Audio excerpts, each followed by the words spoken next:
Matt, we are 2 minutes out from the event. Just looking for thumbs up. Copy, thumbs up.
Station, this is Houston. Are you ready for the event?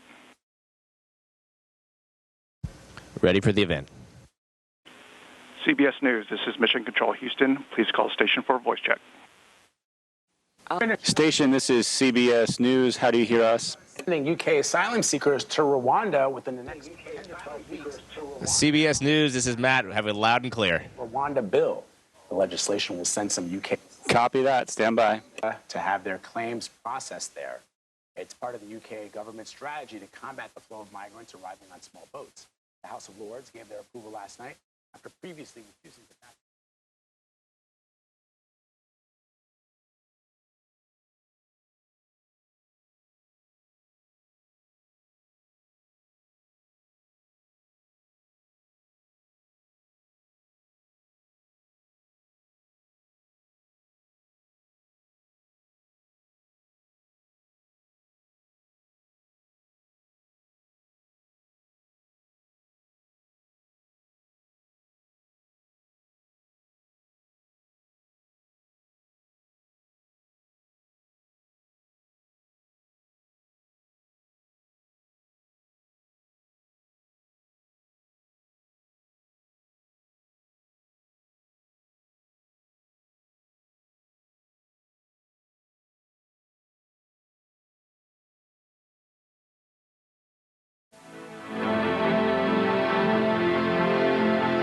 In 2 weeks, Boeing's Starliner spacecraft is scheduled to launch its first piloted test flight. It will bring 2 veteran NASA astronauts to the International Space Station a couple of years after a successful uncrewed test mission. And who better to talk then to someone who's actually in the International Space Station right now. We're so very happy and lucky to be joined by astronaut Matt Dominick, who is with us, but actually some 200 plus miles above the Earth's atmosphere in the International Space Station. I don't even know how many miles it is. No, Matt, that sounded good to me. It sounded good, right? Wait, before we even get to some other questions, Matt, how far up are you? We're 250 miles above the Earth, but I think what's more interesting to me is that we're going 17,500 miles an hour. I like speed, and this is the place to get it. Yeah, Wow. it sounds like it. So I want to ask you about, the private industry getting involved in the space game, but I'm just going to be self-indulgent right now. Do it. Right? So I had the pleasure of seeing the total eclipse in real life for the first time in my life. In the Path of Totality. The Path of Totality. How could you forget it? And I was blown away. And when I watch the videos of myself, I'm just saying, oh my God, over and over and over again. But you were actually up there during the total eclipse. What does it look like from your vantage point?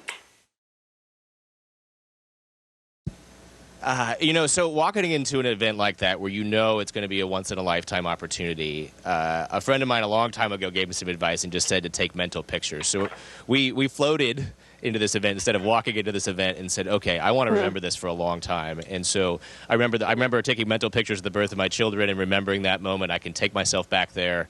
I remember, certain events for my time in the Navy and life experiences. But to me, we walked into this and the whole crew walked into that knowing, hey, this is really cool. In fact, my crewmate, Dr. Barrett, was so excited. He's been talking about this eclipse for a year and a half. And just to hear his reaction to seeing this giant black just circle take over the Earth. And we were super lucky that the space station flew right over the top. And so we wedged 4 of us into a room we call the cupola. It has 7 windows. It looks down at the Earth.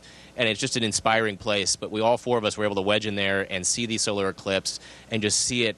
Our space station came right over the top at totality. It was incredible. Wow.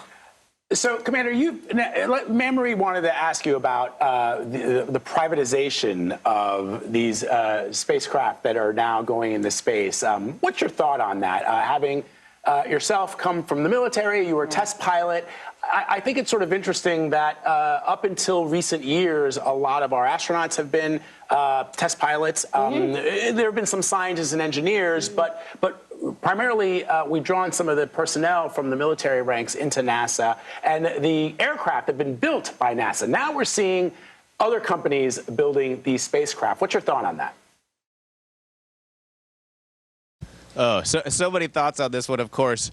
But if you just look at the history of governments and what governments do, and governments serve so many purposes, but NASA is part of the government, and NASA's job is to move boundaries forward for civilization. And you've seen in the history of governments, governments funded exploration, and then people followed. So what we're doing here at NASA and what the government does in general is we move the boundaries forward, and then the private sector moves in behind us and takes up places. The government takes the risk that the civilian sector, the private sector would never take or couldn't afford. And so now we're moving into low Earth orbit. Private companies are following, and the follow-on is the moon. So we're going to the moon. NASA's going to move that and make that a permanent stay on the moon. And then I think we'll see the private sector follow. This has been a trend for hundreds of years. Really quickly, were you able to bring your dad's watch with you? I did bring my dad's watch. In fact, today's his birthday, so I'll be wearing it today later and give him a phone call. I love it. Can you just tell, because I heard this story already, but can you tell people like the background story of that watch, why it was so important for that to be one of the few personal items you could bring?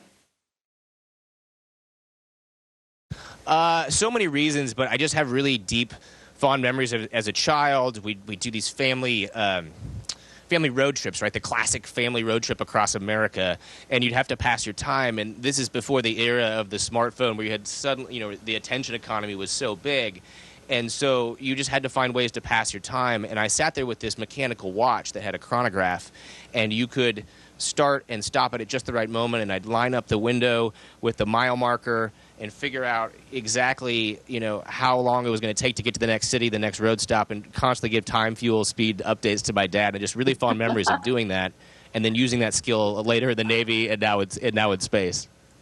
Right. You were doing countdowns as a kid. I love that. Speaking of, just real quickly before you go, Commander, I always ask this of every fellow ROTC graduate. When you joined Navy ROTC, did you ever imagine in your life that you would become an astronaut and travel to space, or was that always your intention? I mean, sure. I mean, so many people dream and think about it. I knew it was always something in the back of my mind. Did I actually think it was going to become real? I'm not sure. I think so. Maybe. It was something to strive for, and here we are today. But definitely thought about that at Navy ROTC at the University of San Diego. Incredible story. Yeah, we could ask you a bunch of other questions, but I gather you're probably pretty busy up there. So, astronaut Matt Dominick, thank you so much for taking some time out. Having a blast. Thanks so much for calling us up today and having an interview with you all. Station is a Houston ACR. That concludes the event. Thank you to all participants. Station, we're now resuming operational audio communications. Station copies.